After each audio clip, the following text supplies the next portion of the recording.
Bonjour les amis, soyez bienvenus dans cette vidéo. Aujourd'hui, je vais vous aider à trouver une panne de démarrage sur la Citroën Jupiter. Et si vous êtes nouveau dans cette vidéo, je vous invite vraiment à vous abonner dans cette chaîne. Laissez-moi votre like, laissez-moi votre commentaire. Et si vous êtes intéressé pour une formation de mécanique, apprendre la base de mécanique, je vous laisse aussi un lien sous la description de cette vidéo. Dans cette vidéo, on va se servir de ces outillages en fait. Un booster, un scanner et un multimètre. Là, je vais vous montrer les symptômes de la voiture. Donc voilà, une voiture qui ne démarre pas, ça peut être plein de choses. Ça peut être la batterie, ça peut être des démarreur, ça peut être un problème électrique, ça peut être même un moteur cassé. Là, si vous voyez bien, je tourne la clé, j'ai tous les contacts. Là, le moment que je tourne la clé, là, vous allez voir, j'ai le contact. Là, ça fait rien. Les batteries, le voyant s'éteint tous. Et la voiture ne démarre pas. Ça fait un tech en fait. Ça fait un bruit. Je vais vous mettre la caméra devant. Comme ça, vous allez entendre qu'est-ce qui fait le moteur.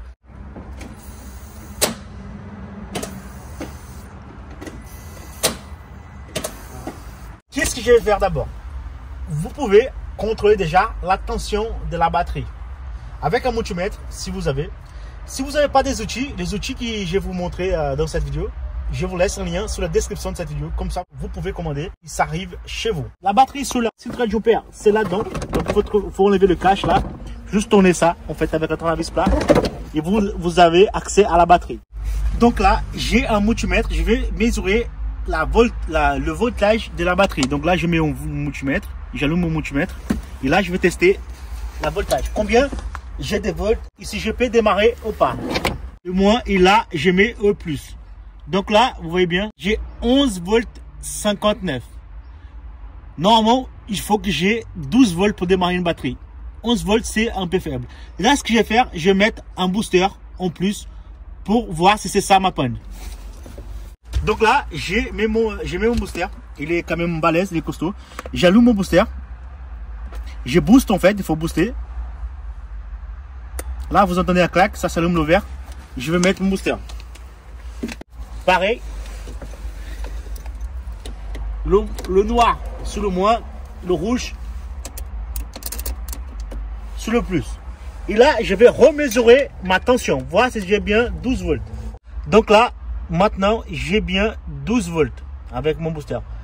12 volts, je devrais démarrer une voiture. Normalement, ça démarre. Si la batterie, elle est bonne, 12 volts. Et là, j'ai réessayé de démarrer. Donc, ça fait toujours pareil. Donc, c'est pas ça la bonne. J'ai mis mon booster, il est bien chargé. Et là, la voiture ne démarre pas. Donc, le prochain pas, regardez vos fusibles. Vous avez des compartiments de fusibles là. Vous pouvez enlever cette cache et regarder avec un multimètre ou avec une lampe témoin. Regardez les fusibles. Ça, c'est toujours bien de contrôler, voir si vous n'avez pas un problème de fusible.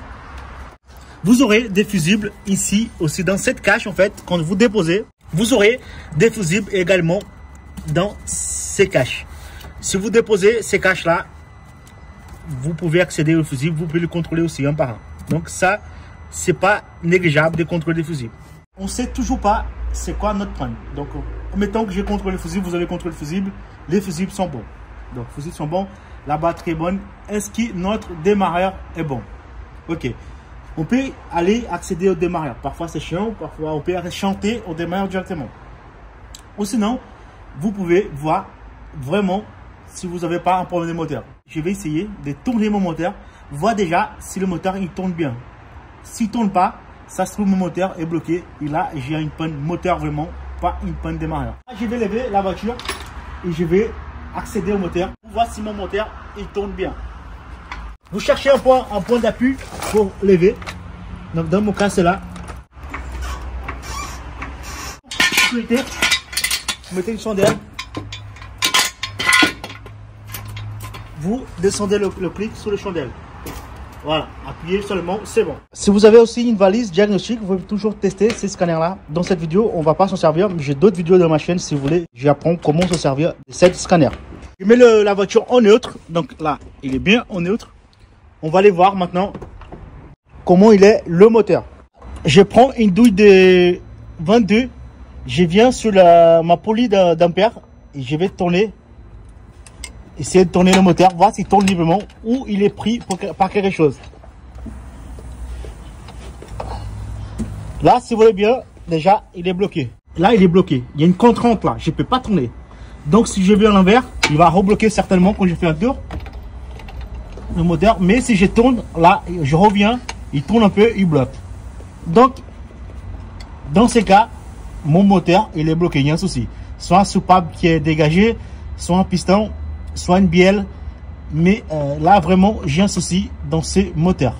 Donc voilà les amis, j'espère que cette vidéo, ça vous avait plu. Dans ces cas, c'est bien mon moteur qui est serré, il est mort, il est bloqué.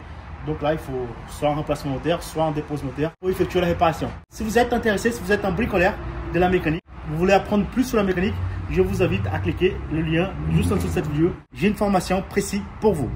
Donc voilà, je vous invite à vous abonner dans cette chaîne. Laissez-moi votre like, laissez-moi votre commentaire et on se voit dans une prochaine vidéo.